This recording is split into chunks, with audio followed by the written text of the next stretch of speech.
Former Kremlin political prisoner Volodymyr Balukh gave his first press conference after returning from imprisonment. This Ukrainian farmer from Crimea is not used to being under the spotlight. He began his speech with words of gratitude.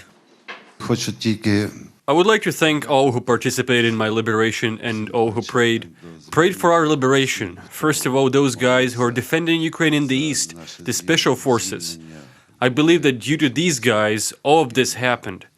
I also want to thank all the journalists and the Crimean human rights group. After a short opening speech by Balukh, Oля Skripnik, a Crimean human rights activist and a friend of the political prisoner, showed a video from Russian prison where the former prisoner talked about torture in the Russian penitentiary system.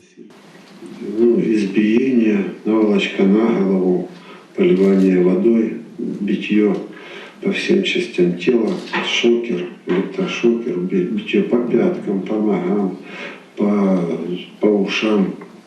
Наволочка обливается водой и бьется по ушам. This is how Volodymyr was treated in a penal colony of Tver region in Russia, because he was pro-Ukrainian. Balukh started actively protesting against Russian authorities after the peninsula was annexed. He refused to take Russian citizenship and hung the Ukrainian flag on his home in the village of Serebrenka.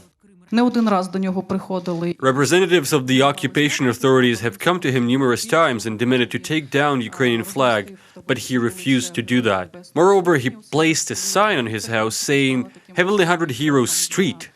This was the last drop. After that, the occupation government started persecuting him. Balukh returned home on September 7th together with 34 other political prisoners and prisoners of war. He is planning to fight for the release of other Ukrainians illegally held in Russia. These millions of people on the occupied territories are also our citizens. They are hostages, and any moment of time they might be sent to prison under some preposterous charges. I think everyone understands the absurdity of my case.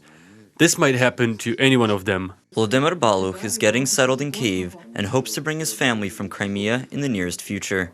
Reported by Artem Holub, UATV.